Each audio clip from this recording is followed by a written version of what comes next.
Je m'appelle Anna, j'ai 8 ans, et avec ma maman, on se trouve à Auschwitz.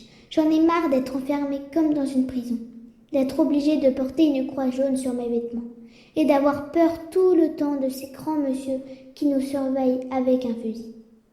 J'entends ma maman parler avec d'autres dames, d'aller prendre une douche très loin. Moi, s'ils me demandent, je leur dirai non, que je ne veux pas partir. Ça me fait peur, j'ai une amie qui n'est jamais revenue. Tous ceux qui vont prendre une douche ne reviennent jamais. Pourquoi les messieurs sont toujours énervés? On n'a rien fait de mal pourtant. Il y a monsieur Schindler qui a l'air plus gentil, qui a fait travailler ma maman dans son usine. Et apparemment, il va essayer de nous sauver, car il a fait une liste. Mais aujourd'hui, il y a aussi un camion qui vient nous chercher. Et je ne veux pas monter dedans.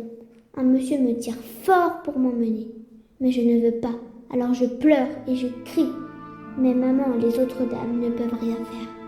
Maman va se retrouver toute seule. Comment elle va faire sans moi? En plus, on avait préparé une bague pour offrir à monsieur Schindler. Pour le remercier de nous protéger, on avait même gravé dedans: quiconque sauve une vie, sauve le monde entier. Mais moi, je ne crois pas que je reverrai ma maman un jour.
Nous voudrions tous nous aider si nous le pouvions. Les êtres humains sont ainsi faits.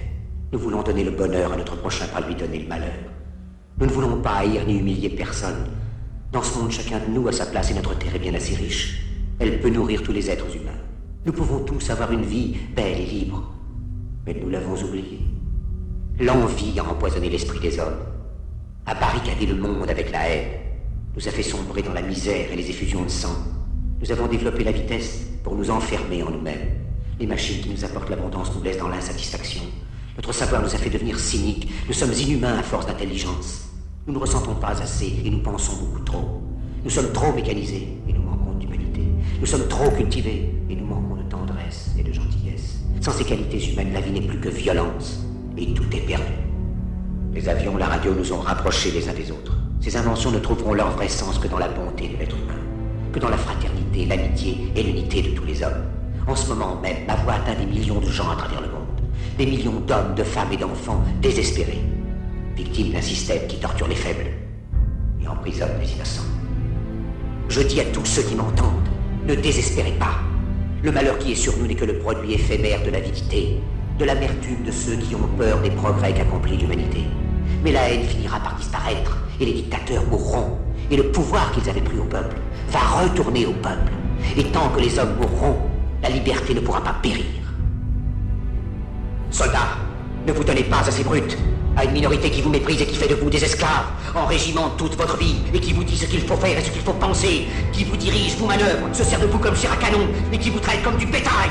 Ne donnez pas votre vie à ces êtres inhumains, ces hommes machines, avec une machine à la place de la tête et une machine dans le cœur. Vous n'êtes pas des machines, vous n'êtes pas des esclaves, vous êtes des hommes. Des hommes avec tout l'amour du monde dans le cœur. Vous n'avez pas de haine, sinon pour ce qui est inhumain, ce qui n'est pas fait d'amour. Soldats, ne vous battez pas pour l'esclavage, mais pour la liberté. Il est écrit dans l'évangile selon saint Luc, le royaume de Dieu est dans l'être humain, pas dans un seul humain, ni dans un groupe d'humains, mais dans tous les humains, en vous.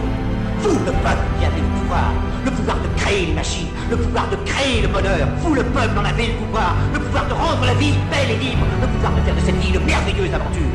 Alors au nom même de la démocratie, utilisons ce pouvoir. Il faut tous nous unir. Il faut nous battre pour un monde nouveau, décent et humain, qui donnera à chacun l'occasion de travailler, qui apportera un avenir à la jeunesse et à la vieillesse la sécurité. C'est pour nous entretenir toutes ces choses. Pour que vous leur donniez le pouvoir, ils mentaient. Ils n'ont pas tenu leurs merveilleuses promesses. Jamais ils ne le feront. Les dictateurs s'affranchissent en prenant le pouvoir, mais ils sont un esclave du peuple.